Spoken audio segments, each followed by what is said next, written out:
नमस्कार मैत्रिणींनो, संस्कारांची मोती या माझ्या यूट्यूब चॅनलवर तुमचं खूप खूप स्वागत आहे.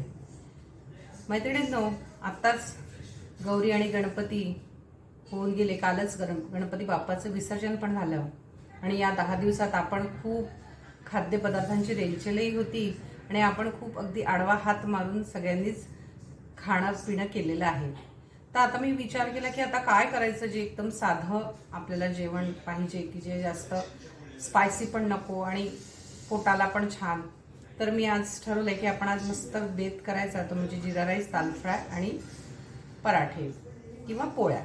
तर मी आज तुम्हाला दाल फ्रायची रेसिपी सांगते. यासाठी मी तुरीची डाळ घेतलेली आहे, 1.5 वाटी घेतलेली आहे. तुम्हाला जर अंदाजाने तुमच्यासाठी घ्यायची आहे तेवढी लागते, तुम्ही घेऊ शकता. त्यानंतर 2 कांदे चिरून घेतलेले आहे, 1 टमाटर चिरून घेतलेला आहे, थोडी कसुरी मेथी घेतली आहे. कसुरी मेथीमुळे खूप सुंदर चव, दाल फ्रायची चव अजून वाढते, त्यामुळे कसुरी मेथी घेतलेली आहे. आणि मी इथे लसूण आणि आलं या दोघांचं पण थोडंसं ग्रेट करून घेतलेलं आहे, याला किसून घेतलेलं आहे. कारण की मला ते खूप पेस्ट करून टाकण्यापेक्षा मला असं पण आवडतं, त्याच्यामुळे मी किसून घेतलेले आहे. त्यानंतर हिरवी मिरच्या घेतल्या 2, कढीपत्ता, 3 सुक्या मिरच्या लाल, थोडंसं चिरलेला लसूण पण घेतलाय, यानी पण खूप छान टेस्ट येते. कोथिंबीर, नंतर मोहरी, हळद, तिखट आणि धणे पावडर, थोडं जिरं घेतलंय.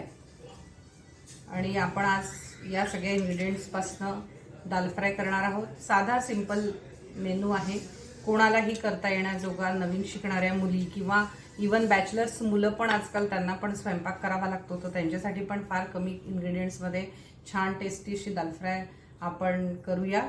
आणि कसं खूप मसाले टाकले म्हणजे खूप छान पदार्थ होतात असं काही नसतं, कमी मसाल्यामध्ये पण फार छान पदार्थ करता येतात, चविष्ट. तर आज मी तुम्हाला दाल फ्रायची रेसिपी शेअर करते आहे. आणि तेल आपण या इन्ग्रेडियंट्सपासून दाल फ्राय बनवूया. आता मी या छोटा कुकरच डायरेक्ट कुकरमध्येच बनवते आहे. त्याच्यासाठी लक्षात घ्या, कुकरची रिंग ही नेहमी धुवून कुकरला लावायची, जेणेकरून ती रिंग लवकर खराब होत नाही.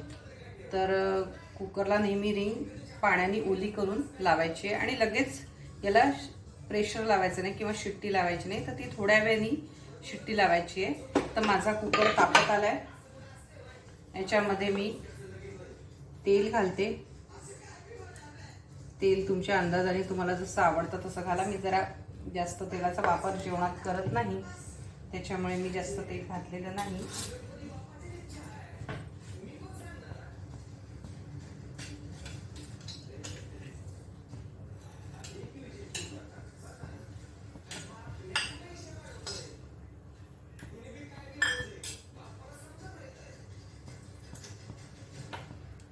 सगळ्यात पहिले आपण मोहरी घालूया.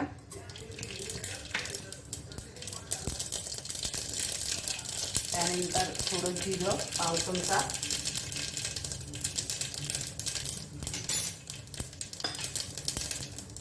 त्यानंतर कढीपत्ता,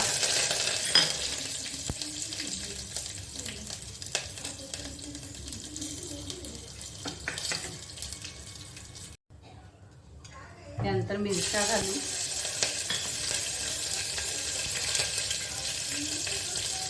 आणि कांदा कापलेला.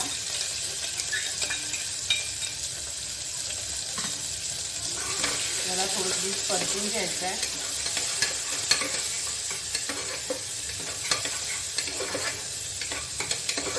तुम्ही माझ्या पद्धतीने ही रेसिपी करून बघा, तुम्हाला नक्कीच दाल फ्राय आवडेल.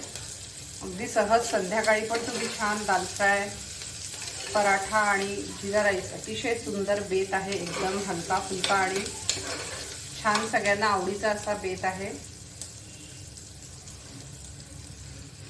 मैत्रिणींनो, कांदा काही खूप आपल्याला अगदी गोल्डन करायची गरज नाही आहे. ट्रान्सलुसंट जरी झाला किंवा असा थोडासा ट्रान्सपरंट टाईप झाला तरी आपल्याला चालतं. यानंतर आपण याच्यात घालूया आलं आणि लसूण. याची मी किसलेला आलं लसूण आहे तो घालते. आलं लसूण थोडंसं आपल्याला याच्यावर फ्राय करून घ्यायचं आहे. नाही आता आल्याचा आणि लसणाचा जो कच्चेपणा आहे तो घालवण्यासाठी त्याला थोडंसं फ्राय करून घ्यायचं.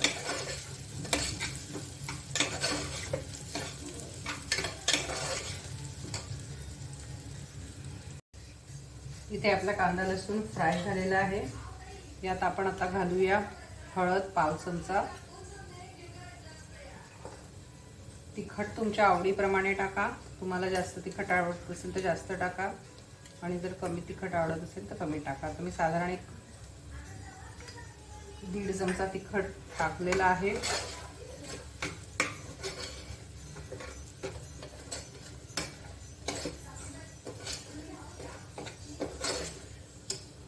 त्यानंतर यावरच आपण टमाटर घालूया. पण टमाटर मला खूप शिजलेला आवडत नाही. थोडासा छान थोडासा वरती छान लागतो. यालाही जास्त आपल्याला शिजवायची आवश्यकता नाही आहे.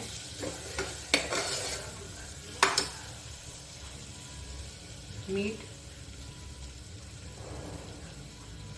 1.5 चमचा मीठ घातलेलं आहे चवीनुसार.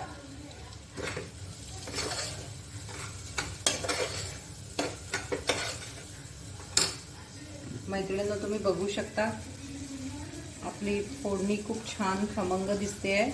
यावर आता आपण धुतलेली तुरीची डाळ घालूया.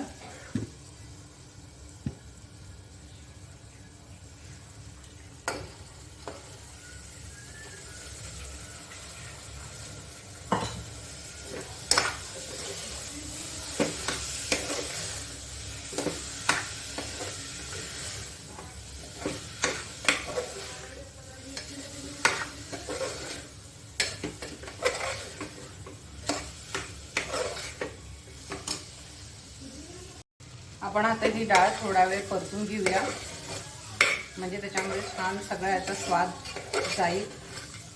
मी कुकरमध्ये याच्याकडे दाखवते की पटकन डाळ कशी करता येईल याचा. मी नवीन शिकणाऱ्या मुली किंवा बॅचलर्स त्यांना पटकन फायद्याचं होईल.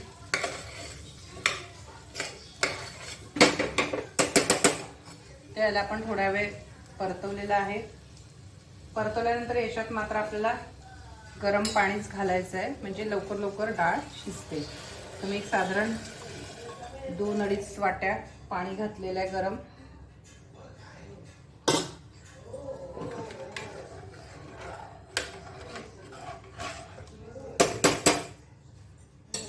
तुम्हाला मी याचा रंग दाखवते, किती सुंदर आलाय बघा दाल फ्रायचा रंग. थोडं तिखटामध्ये कलर असतो त्याच्यामुळे थोडासा रंग लाल आलेला आहे, पण शिजल्यानंतर खूप छान रंग येईल. तर आता आपण या डाळीला थोडं उकळू देऊया आणि मग आपण याला झाकण लावून नंतर त्याला प्रेशर लावूया. इथे आपली डाळ बघा छान उकळलेली आहे. आता याला मी लावते, झाकण लावते कुकरला आणि याला जोपर्यंत थोडी वाफ येत नाही तोपर्यंत आपण याला शिट्टी नाही लावूया. बघा आता इथे प्रेशर आलेलं आहे. यावर आपण आता शिट्टी लावूया आणि याला साधारण 1 शिट्टी मोठ्या गॅसवर आणि 2 शिट्ट्या आपण मंद गॅसवर करूया. इथे मैत्रिणींनो आपली डाळ छान झालेली आहे. मी थोडीशी मॅश करून त्याच्यामध्ये थोडं पाणी घालून त्याला उकळून घेतलेलं आहे, कारण खूप घट्ट घट्ट नको. आपण आता एक छानपैकी खमंग अशी फोडणी दाल फ्रायसाठी करूया. त्याने दाल फ्रायची टेस्ट अजून वाढेल. माझं छोटंसं कडलं तापलेलं आहे. त्यात थोडं तेल घेऊ.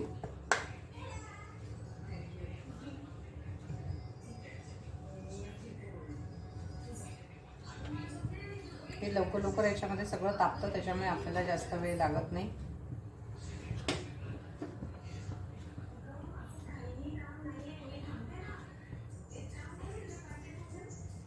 त्यानंतर मस्तपैकी जिरं घालू.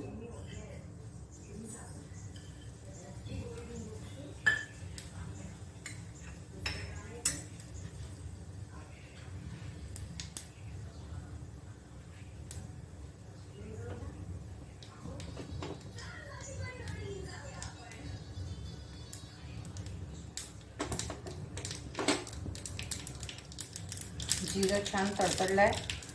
त्यावर आपण जे लसणाचे तुकडे करून ठेवते बारीक ते घालू. अशी खमंग फोडणी फारच सुंदर लागते.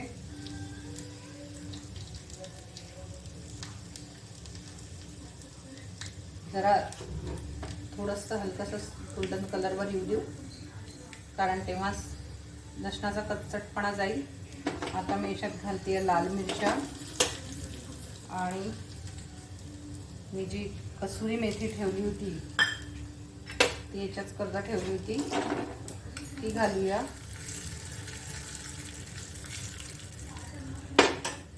आणि थोडंसं हलकंसं तिखट घालू. बस याला आपल्याला जास्त भाजायचं नाही आहे, कारण नाही तर मग जळून जाईल तिखट वगैरे. आणि ही मस्त खमंग अशी फोडणी आपण दाल फ्रायवर टाकू आणि याला 1 मिनिट असं झाकण ठेवून देऊ. आणि सगळ्यात शेवटी गार्निशिंग करता कोथिंबीर घालूया. तर आपली इथे दाल फ्राय तयार आहे. तर मैत्रिणींनो, असा माझा गरम गरम वाफालेला मेनू तयार आहे. दाल फ्राय, छान मऊ लुसलुशीत पराठा आणि छानपैकी गरम गरम वाफालेला भात. तुम्हाला माझी रेसिपी आवडली असेल दाल फ्रायची तर नक्की लाईक, शेअर आणि सबस्क्राईब करा. आणि धन्यवाद, खूप खूप धन्यवाद.